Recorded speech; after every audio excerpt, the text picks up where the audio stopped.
Okay, so yesterday I made a mistake. I said that malaria, the disease that you get from mosquitoes, I said that malaria was made up of two root words, mal meaning bad and area meaning area. So therefore the word malaria literally means bad area. Okay? And I made a mistake. Area in this context, or in every context maybe, doesn't mean area, it means air.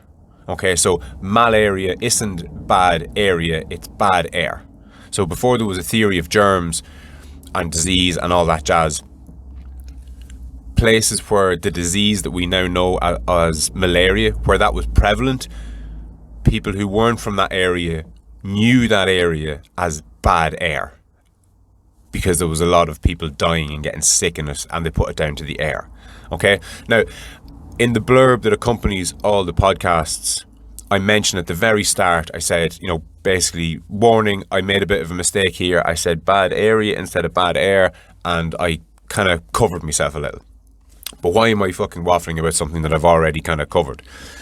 The reason being is because I've made other mistakes that I'm either consciously aware of or not aware of at all in the past, and will continue to make these mistakes. Now, if I was to be sitting down and studying a subject and informing you of said subject, there wouldn't be mistakes in it. Okay, you do what you could to limit the amount of mistakes to the point whereby there wouldn't be any, and you'd pride yourself on only putting forward the facts as we know them. Okay, that's not what I do here though. What I do here is I hit record and I start talking to the best of my ability, and there's 101 different reasons for that. One of them is it clears my own head when I discuss something. Like, let's say this episode is going to be primarily, or at least at the start, is going to be primarily about making mistakes and getting things wrong. Okay, so once I've recorded this and I've put it up there into the interworld, it's out of my head to a degree. I've processed it. I've had this niggling thought in my head about making mistakes and essentially telling people the wrong thing inadvertently. And I'm trying to make my peace with that so that I can move on. But once this is recorded and uploaded, I'll have done that. So there's a catharticness to it. I get a certain amount of headspace. It's like organizing a messy room, basically. So if you were to use my brain if you were to use an analogy, me that loves my analogy. So, okay, here we go. There's this thing called a mind palace, or a memory bank, some people call it. We'll stick with the mind palace analogy. I may or may not have mentioned it before, but the idea of having a mind palace is that you'll try and store certain memories in certain rooms in a certain building that's in your brain. It's in your imagination. Okay, so you're going to have all your memories about sport in your sports room. So you walk down the corridor in your imaginary palace or big building or whatever you want to call it, and you know that the third door on the right on the second floor is your sports room. And when you walk into that sports room, you have your medals from running on the wall, and you have your old football and your old hurl from when you were a kid, and you've got all your sporting memories basically saved in this room that's in your imagination, in your mind palace. So the idea is, when somebody then asks you out of the blue, what year was it that we won the championship with our local club back in the day? What you will do is you'll close your eyes, you'll walk down your imaginary corridor in your mind, you'll open the third door on your right into your sports room, you'll walk over to the wall where you've got all your medals, and you'll see on the wall hanging up the championship medal, and you'll be able to read on that championship medal the date that's on it. Okay, and it's basically a trick. Not everybody can do it. Arguably very few people can do it, but it's a memory trick that's been used for millennia, for centuries and millennia. Okay, so in keeping with that analogy, apologies, the microphone fucked up me there. So in keeping with that analogy, when I talk about something, it's as though I have a memory palace. I don't, by the way, but let's say, just for the argument, I have a memory palace. It's not even a memory palace. I have a mind palace, and in my mind palace are different floors and different rooms. So, and again, I'm just thinking out loud here. This is the fucking beauty of these recordings. It's so fucking cool. So let's say on the ground floor I have, spirituality. On the first floor I have science. On the third floor, I have friendships. On the fourth floor, I have something else. There's me fucking heater. Jesus Christ. Hold on a sec. Now, fuck, where's my microphone gone? There we go. Now, sorry, I'm just still getting used to this whole mobile podcast studio thing. And heaters coming on thermostats isn't ideal. But anyway, back to the mind palace. So there's different stories, let's say, in my mind palace, for want of a better term, and on those different stories there's loads of different rooms. So today I'm talking about fuck ups. Okay, so let's say there's a room in my mind palace, and all the mistakes that I have made, that I am making, and that I'm going to make are all in this room. But to give the room a more of a literal sense, it's a messy room. There's shit everywhere. It's not well organised. So when I walk into that room, aka when I think about this subject, I can't fucking see straight or think straight because the room's a fucking mess. But making these recordings and processing these thoughts organises that room, so that when I walk into that room after this recording has been made and uploaded, I don't walk in and just see a load of shit everywhere. I see boxes and wardrobes, and the room is clean, the room is organised. So I can see, oh, there's the fuck-ups I've made in relation to scientific topics. There's the fuck-ups I've made in relation to spiritual topics. There's the fuck-ups I've made in relation to the types of words that I've misused or pronounced incorrectly. So the real beauty of these recordings for me is it gives me a chance to tidy up these quote-unquote rooms in my mind palace. Now again, I don't think of it in that literal sense. You'll never see me, go into my mind palace and try and go down a corridor to retrieve a memory. I'm not saying I don't have that capability, maybe I do, but I've never tried it and I've no immediate want to try it. But getting back to the matter at hand, I made a mistake there yesterday. I caught it. I rectified it to a certain degree by putting it in the blurb, which I know not everybody reads, but what can you do? I'm not recording the whole fucking thing. It wasn't that big of a mistake. It literally actually wasn't. If I didn't notice I made the mistake, knowing that or thinking that malaria meant bad area instead of bad air, like there's a mistake there, but the sentiment is still right. Okay, the sentiment is correct. So once the overarching sentiment and the gist of what I'm talking about is on point and is all heading in the right direction and it's all congruent, I'm fucking happy out. Because you should never take something that somebody says, anybody says, as the be-all and end-all of something. Okay, there's always more to add. There's always another interpretation. Now, that doesn't mean that nobody knows anything and everything is up for interpretation. That's not what I mean. That's a real postmodern way of thinking, and I'm not a fan of it. There are certain things that we know to be true. Now, that doesn't mean that we shouldn't continue to discuss them. So the one that just springs to mind is paedophilia. Okay, paedophilia is wrong. Having sex with children is wrong. We know this every which way. But I think that it should be debated almost endlessly. Because everything should be. Now, paedophilia, I went with the worst imaginable thing that's up for discussion. Okay, I don't think every 6 months we should have a debate between, someone who's pro-paedophilia and somebody who's been the victim of paedophilia. I don't think each group there should have equal time on the mic putting their argument forward. I don't think that at all, okay? That's balance gone awry. I do think that there's room for hypothetical debate amongst people. The idea being, one would hope that your argument against paedophilia got stronger every time that you did it, not weaker, and that you understood it that bit better. And by understanding it that bit better, you're going to be better able to ensure it happens less and less until it becomes such that it's so well defined and it's so well understood that there's little to no interest in it anymore. As a subject, not as a practice, obviously. But anyway, getting back to making mistakes leads me on to where you get your information from. Okay, so I'm telling you first and foremost that I haven't fact-checked everything that I've ever said, and I have no intention of fact-checking things that I will say in the future. Now, if I was to put together an hour special on a particular subject and I was to have it scripted and I was to take my time recording it and all the rest of it and get help with it and really put a best foot forward, then I'll fact check everything to the last. Okay, but up until that point, It's just going to come out of my mouth, and that's basically going to be it. Now, you might think to yourself, but if you're not willing to fact check what you're saying, what's the point in me fucking listening to you? Because I don't want to get misinformation. And you're going to. If you continue to listen to what I'm saying, there are mistakes that I'm going to make that I'm either not going to notice, or I'm going to notice and go, oh, it's not worth doing another podcast explaining the little thing that I got wrong. Or maybe I'll never notice the mistake that I made, or maybe I'll go to my grave wrongly thinking something is a certain way when it is in fact it's not. When in fact it's not. Okay?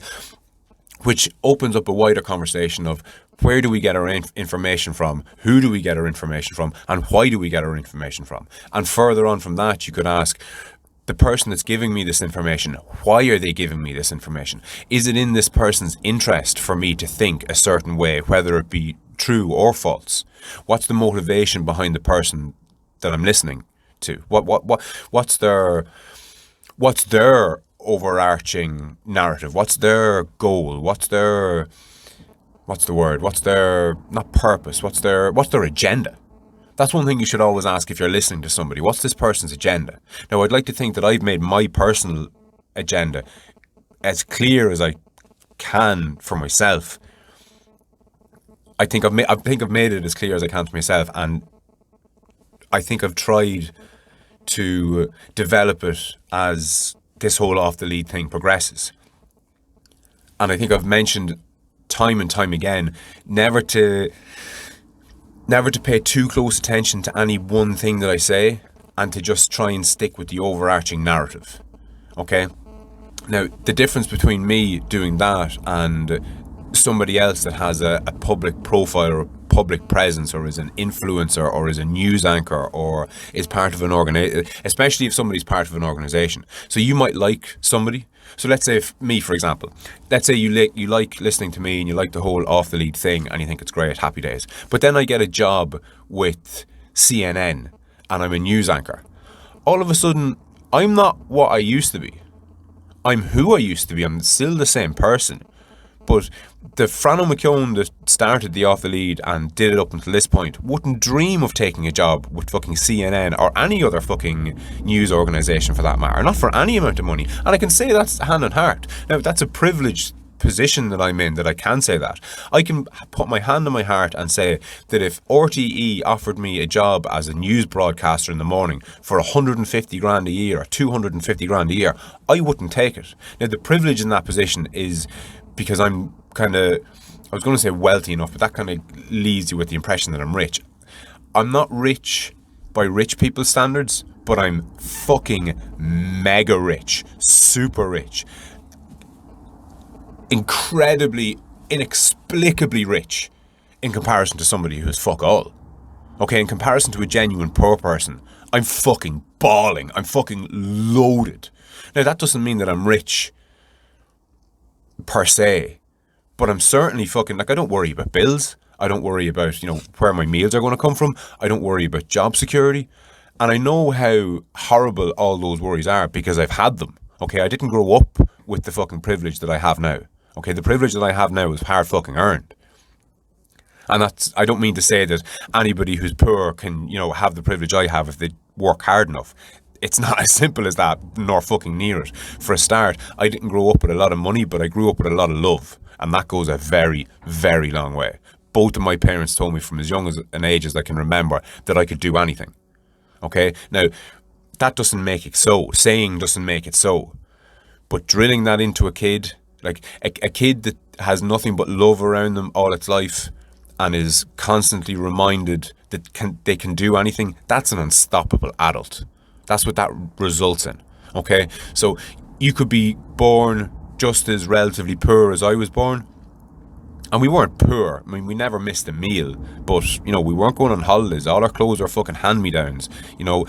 Nothing was ever stolen from our house because there was nothing in it to fucking steal. Do you know that kind of way? But again, I'm not crying poor mouth here, and I'm starting to waffle a little. So I want to get back to what I was talking about. Making mistakes and where you get your information from. I was chatting to a guy there the other day. It was actually the plumber. He was back in the house. We still have heating issues in the house. But anyway, Brexit came up. I don't know why. That's what it was. He was waiting for a part. the pump had failed or the non-return valve had failed or some such plumbing stuff had happened and he needed to replace the part. The part usually either comes from England or via England, and because of Brexit there's a bit of a delay, hence we were talking about Brexit. And I said something along the lines of, oh jeez, the Brits have shot themselves in the foot there a little bit, jumping out of the EU market. Like, I mean, I personally think it's a bad move for Britain, especially everyday Brits. Whatever about fucking elites who can now launder money without the fucking EU giving out about it, that's a different thing. But for everyday working class British people, I think it's a fucking catastrophe. But anyway, I said it just in passing to the plumber that, they shot themselves in the foot a little. And he said, oh, I don't know. And I go, what do you mean? He said that they could be better off.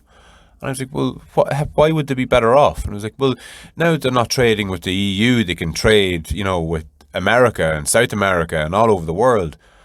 And I said, yeah, but they could have traded with those countries anywhere. Like, there's nothing in EU legislation that says you can't trade with other countries outside of the EU. All the EU do is say these are the terms and conditions on being in our union. Whatever you do outside of our union is basically your own business.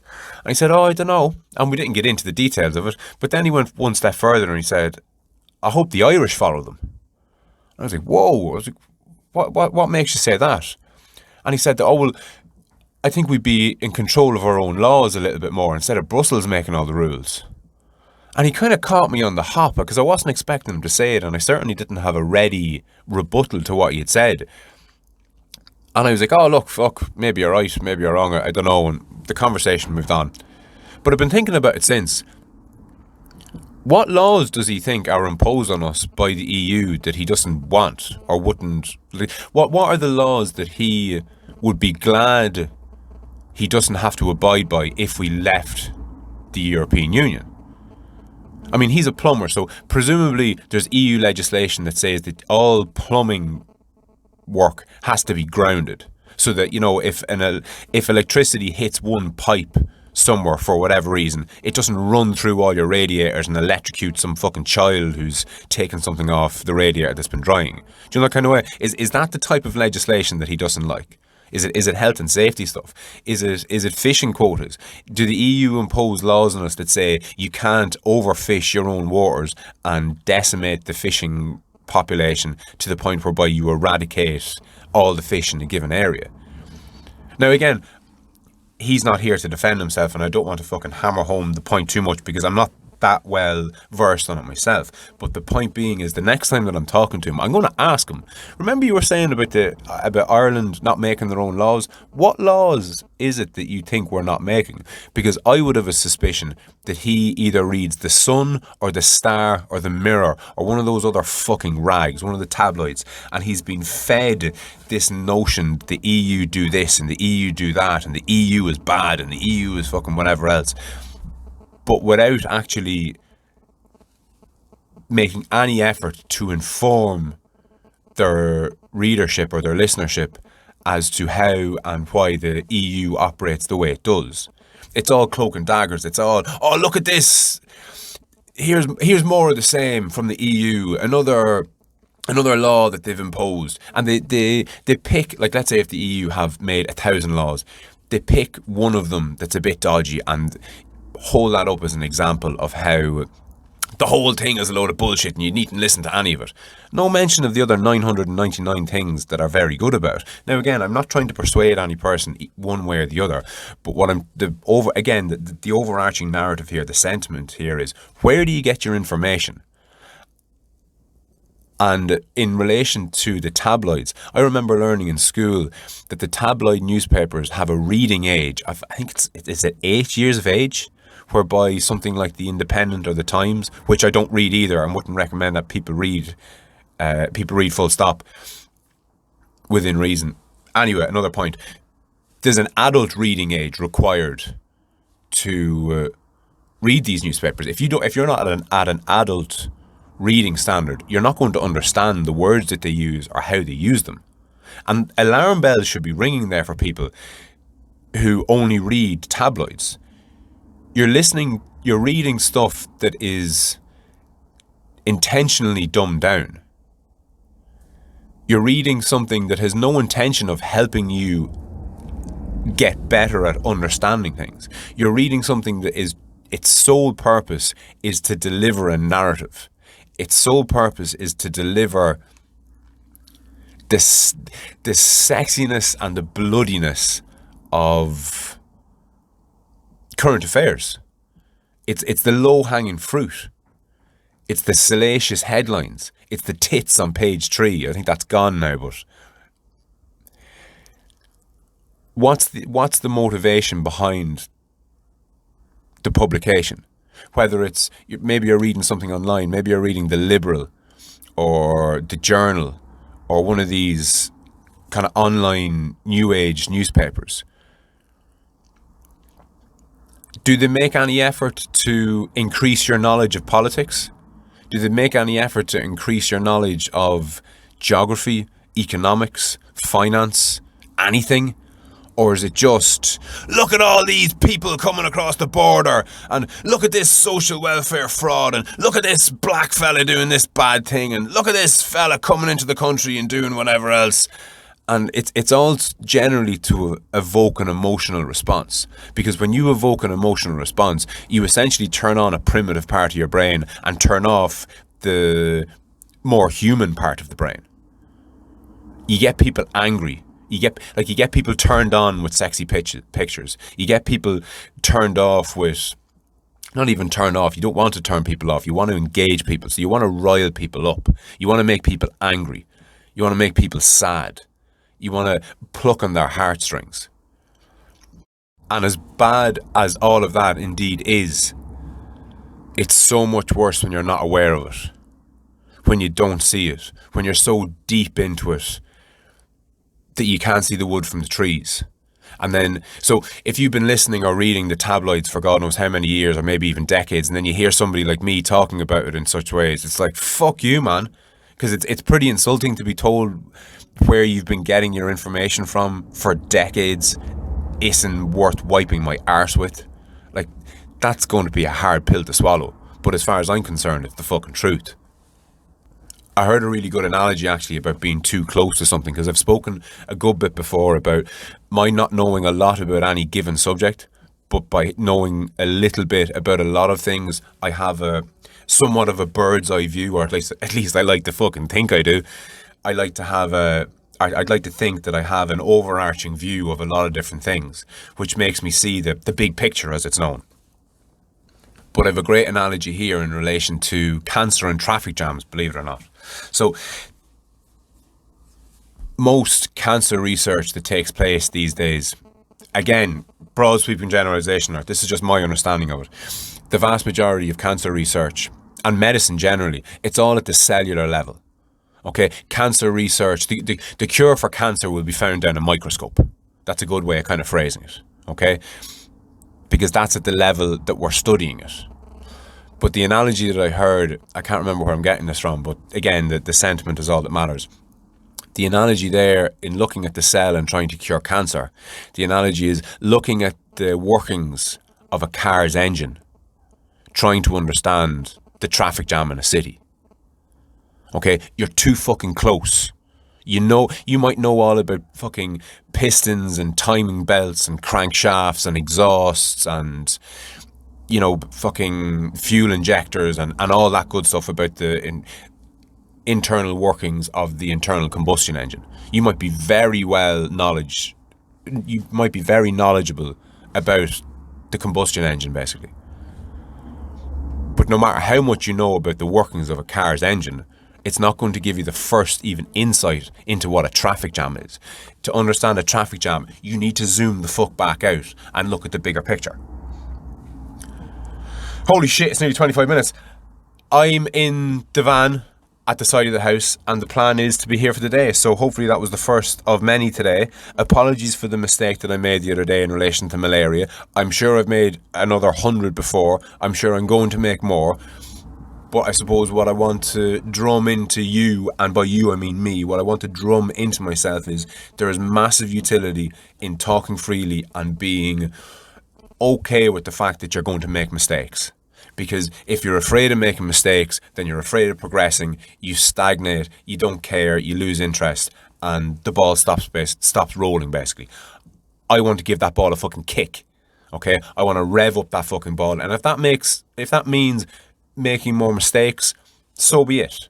Okay, and I hope you come with me on the journey so that you can see me make my mistakes in real time. Maybe get in touch and correct me on a few of the mistakes you think that I've made or that I am making. And I'll chat to you soon.